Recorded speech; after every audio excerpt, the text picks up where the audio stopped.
ngasi ayuk phong si phong singnagi maru oiba paw khar ka khangatcharaga ma'am da share tawjage ahanba maru oiba pawna gari huran ba phabada mateng pangluba miyoi ani awaba tare ex MLA Zangam lung panmaigi khamduna thamba motorcycle Royal Enfield ama huran kiba miyoi tanaduna phabada mateng pangluba miyoi ani police na phajin kibadagi awaba tare hairi police na phajin kibadagi awaba taraba miyoi asigi apokpa ajang kamson amasung Gaikhunlung panmai ani na punduna press ta thadorok pasirol amana hai hokiba September 12 gi numidang wedamda thawal khamduna thamba motorcycle Royal Enfield ama miyoi ani na thawduna sakhiba ohobudagi gari mapu asina lamphel PS ta paw piraba matung atopa miyoi ani na thiba sakhi thiba satliba miyoi ani asina lilong phawba satlaba matungda thengnadabadagi halakhi adubo halakpagi lambi da Kanchipur mapa yorakpada huran khiba gari adu manbadagi matung inaduna nakshilubada huran khiba gari adu oiramkhibane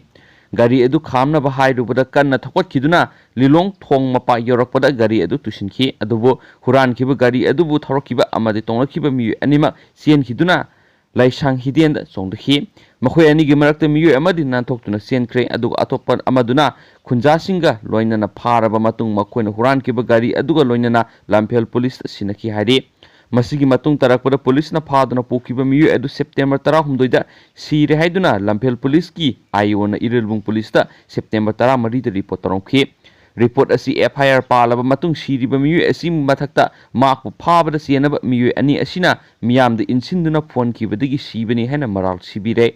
masigi matung ina miyoi ani asi lamphel station na amasum irilbung police na station na lauraba matung tha asigi haukiba 19 gi nungthulpung amaram tabada makoibu lamphel police na kauraga irilbung police ta sinaduna phajin kibani haina serol asina maral siri police na phajin kiba miyoi ani asida aranba case panchinba yaroi makhoi gi mara laite huran kiba gari thibida mateng pangba khaktani maramaduna makhoi ani bu atuba matamda condition amata yauduna thadokadabani hainasu serol asina mahata na phongdorakli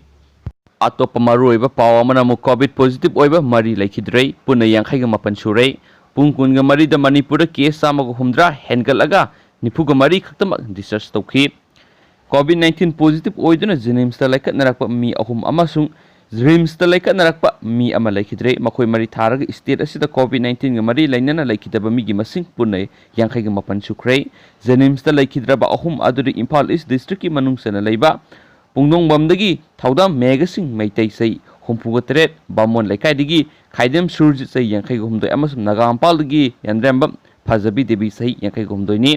Jenims ki medical superintendent Proti Rajendagi phangba pauna hai thauda megasing mitai hanadagi ising puksatpagi anaba leibene hanadagi leirakpa anaba adugi mathakta COVID-19 su positive oirakpadagi thasigi 13 gi numidangda Jenims ki covid care facility da admit tarokhibane aduga ngarang numidang pung 3:05 tabada leikhidabane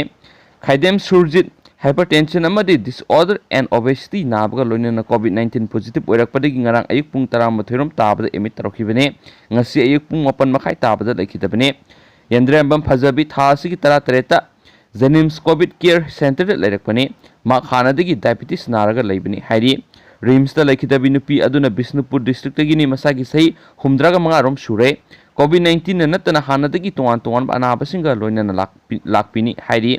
maraksida ngarang numidang wairang pung manga dagi ngasi numidang wairang pung manga phawbada COVID-19 ga anoba positive case samago humdra hengalakpa nana state asigi apuno positive case masing 9,9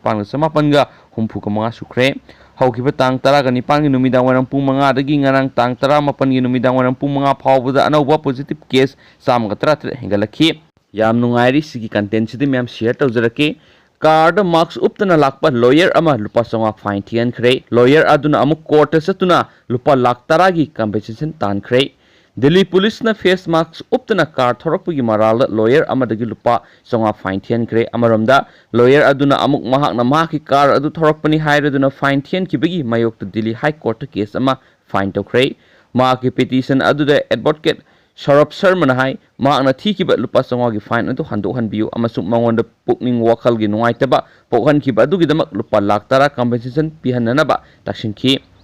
sai kun hena lawyer oiraba Sharma na tha sigi tang mapana mahakna car thauduna thabak lakpada Delhi police official singna lephanki amadi marks uptabagi fine thianki maakna mahki matomta car adu mahakna thorakpani matomta lakpada marks uptaba yade haiba laite hairaba phawbada police na fine adu mak thianki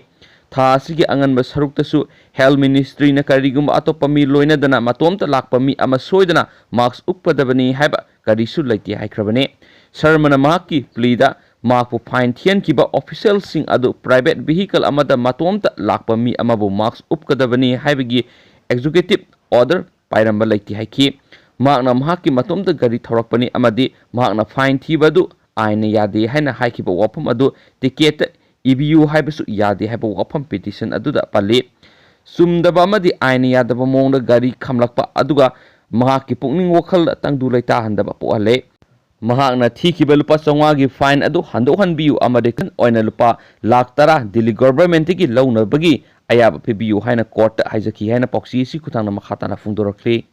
Atopa paw amana mu hui yonanaba hotnaramba phare. Yening Animal Foundation na drive sathabda Kumalampak namdulongdagi nupa ama hui ama borada haplaga purakpa thengnabadagi phagatle hairi. Hui adubu semdoklaga yonanaba hotnaramliba miyoy adu Imphal Police Station da sinnaduna FIR ama lakhatkre hairi. Hui aduna Yening Foundation na ngakpi sinbiduna thamle haina pawsina makatarakli. Atopa paw amana mu laingaki recruitment process khudima athingba thamkhre. Mananga ki makhada leba tongan department sing hangduna lady phamsing mentionaba amadi nauna lawgadaba phamsing hapnabaki damak satharibe recruitment process khudima athingba thamkhre. Hiram Sigamari lainana Manipur gi Chief Secretary Dr. Rajesh Kumar na thokiba office memorandum amana tongan department sing amadi department sing asigi makhada leba agency sing society sing undertaking sing board sing corporation sing gi oina daily wages contract employment master role amadi direct recruitment na singba yauna hauzik sathariba recruitment ki process khudima COVID-19 na state asigi sel thumgi phibamda piriba sathiba saitheng amasum state asigi khudong thiningai oiraba sel thumgi phibam asi yengduna makhatana order sing thoktriba phawba khudaktagi lepkadabane. Recruitment processing lephanba asida ayiba sangyeng asi baiba bosisu yawgani. Emergency recruitment gi damakti Department of Personnel digi akaknaba permission lawruga recruitment process makhatana sathagadabani natragana initiate tawgadabani. Athingba asi matik saba authority gi ayaba lawraba matungda thamlakpani haina su office memorandum aduda palli haina oxyc gi kuthangna makhatana phungdorakli. Losilakpada content amana awang nongpok lamdamda nong kan suragani. IMD awang nongpok lamdamda September 12 digi 13 phawbagi manungda khara kanbadagi ka hena kanba phawbagi changda nong suragani haina Indian Meteorological Department na warning tawkhre. IMD gi Regional Meteorology Case Center New Delhi National Weather Forecasting Center gi matungina September 10 phawbagi manungda Bay of Bengal gi awang nongpok thangba sarukta low pressure area ama semgalakpa yabagi phibam lei. Madu mathangi pung 13 gi manungda Bay of Bengal gi awang nongsup thangba sarukta hena masak tholakpa yai pari. Mathangi numit humni marini gi manungda lower level gi nungsising hena mapangal kan khalakpaga loinana nungsup thangba samudra khongwan paring lomda leptana sangsilakpa yai. Phibam asiga loinana September 12 da Arunachal Pradesh, Assam amasung Meghalaya da masida nongkan asubuga loinana September 12 amasung 13 da Sub Himalayan West Bengal amasung Sikkim da nongkan surakpa yai haina RMC New Delhi gi report na phungdokhi. RMD Guwahati gi khwaidagi nawa press release ki matung ina September 12 amasung 13 phawbagi manungda awang nongpok state singda khara kanbadagina ka henba phawbagi changda pak sana nong sugane. September 12 da Arunachal Pradesh, Assam amasung Meghalaya gi mafam kayada nongkan suba yai. Nongsup lomda kumgi nongpuba nungsit leptana sitpana Himalaya singi makhong lomda naksilakli haina weather forecast na pankhi. Nongpok thangba saruktana kumgi nongpuba nungsit hauzik Bareilly, Allahabad, Ambikapur, Basugunda, Chandawali phawkhibaga loinana kha nongpok lomda satna khiduna Bay of Bengal gi nongpok lom thangbada pangkhre haina pauksi sina makhatana phungdorakli.